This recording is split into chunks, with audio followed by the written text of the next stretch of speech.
I'm going to put different pictures up. I'm tired of the one picture all the time, so I'm putting some pictures of some things that I have created that I have in my room, little geometric forms and big ones, taking up too much room. But anyway, just to spice this up a bit. And I will begin reading where I left off about this cell. This single cell, this transparent droplet, holds within itself the germ of all life. It not only has the germ, but it has the power to distribute this life to all living things, great and small. And it also fits that creature to its environment wherever life exists, even from the bottom of the ocean to the universe above. Time and environment have molded the form of every living thing, so that it meets the infinite variety of all conditions. And as these living things develop their individuality, they sacrifice some of their flexibility to change and become specialized and fixed, losing the power to go back, but gaining a better and greater adjustment to the conditions as they exist. The power of this droplet of protoplasm and its contents is greater than the vegetation that clothes the earth in green, greater than all of the animals that breathe the breath of life. For all life comes from it, and without it no living thing would have been or could be. You will find that all of this is absolute truth, step by step. Humanity will know, as we know, that man is the universal source of this life. Man is master in the animal as well as in the vegetable and mineral kingdoms, completely endowed with supreme intelligence, in reality the soul of all things. This divine intelligence man has never lost. He has only become shamefully unaware of this true God heritage through the setting up of his own debased thought structure. It is well at this point to stop and let go of, forget and forgive this debased thought structure, and set up a real structure as man, the supreme intelligence, the master of all things, God and man, one. An amoeba is a microscopic, highly developed living cell composed of untold millions of atoms in orderly arrangement. Size is nothing to the infinite. The atom is as perfect as the solar system. This cell divides and forms two. The two divide and form four, and so on ad infinitum, as cells do in every living creature. Each cell contains within itself the power to produce a complete individual. The cells themselves are immortal. They form the cells of all creatures, animal and vegetable of today, and are exact replicas of their progenitors. We, as all humanity, are well-ordered replicas of billions on billions of similar cells, each cell a citizen, intelligently doing its full quota of devoted service.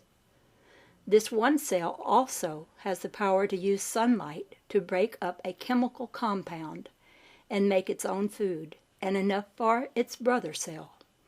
You will find that this division is absolutely basic as one of the essentials of life itself. Can it be further denied that man is immortal here, when there is every proof of divinity as immortality? All things that live start from a single cell, and this cell compels all of its descendants to perform the service and follow without deviation the design of the creature the original cell is to duplicate, whether it be a human, a turtle, or a rabbit. It is found that these cells have distinct intelligence, instinct as well as reasoning power, as it is well known that after division, portions of these cells are forced to change an entire nature to meet the requirements of that being of which they are a part. Why? Because the plan is set forth and is invincible to change, and that is the reason that man is divine, perfect, and invincible. It does not matter what thinking structure he evolves, this plan is absolutely irresistible, and can never be changed. It is first principle, dominant, and compelling, and is also the very reason that man is capable and abundantly able to reach the highest.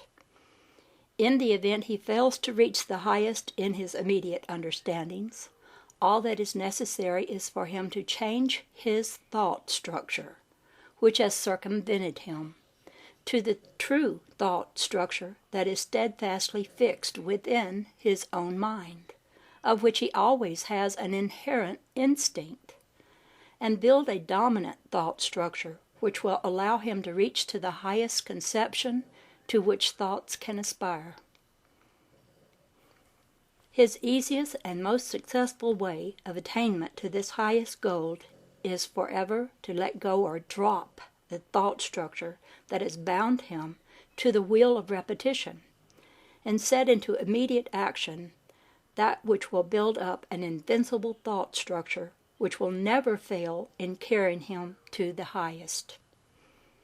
The first suggestion is to place in his mind the thought and word God, knowing positively that it is the one point from which and where all success originates, also from which all success emanates. Then fix that thought of success with the thought, God, I am success. Then the next thought, God, I am abundantly able to succeed in every effort that I truthfully designate. Your next statement will be, God, I am the exact knowledge that goes with the ability to succeed. Your next statement will be, God, I am the infinite love that attracts all substance to me that brings forth my success. Knowing also that love is the greatest cohesive power in the universe, your next statement will be, God, I am the intelligence that guides all of my success into right and profitable channels. This will be followed by, God, I am the divine knowledge and the wisdom that gives the perfect of all of my success. Followed with, God, I am the perfect Trinity, God the conquering Christ, God-man, the one focal point of all creation. We are now dealing with God cells which never lose or change in any way, thus man cannot change from divinity. The brain of man is built of these God cells, and this is the very reason that mind never changes. Thoughts may change 1,000 times a minute, as they are only reflexes from the subconscious.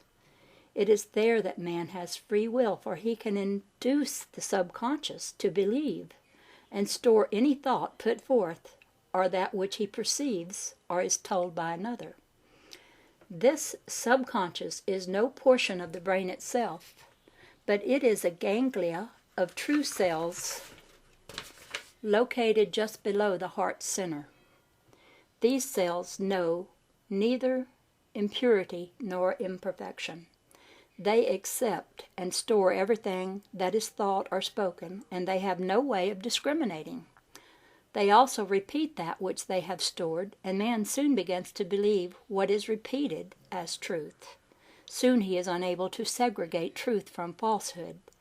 This group of cells, however, may be influenced to let go of all false statements or falsehoods and accept and register true and absolute statements simply by talking directly to them.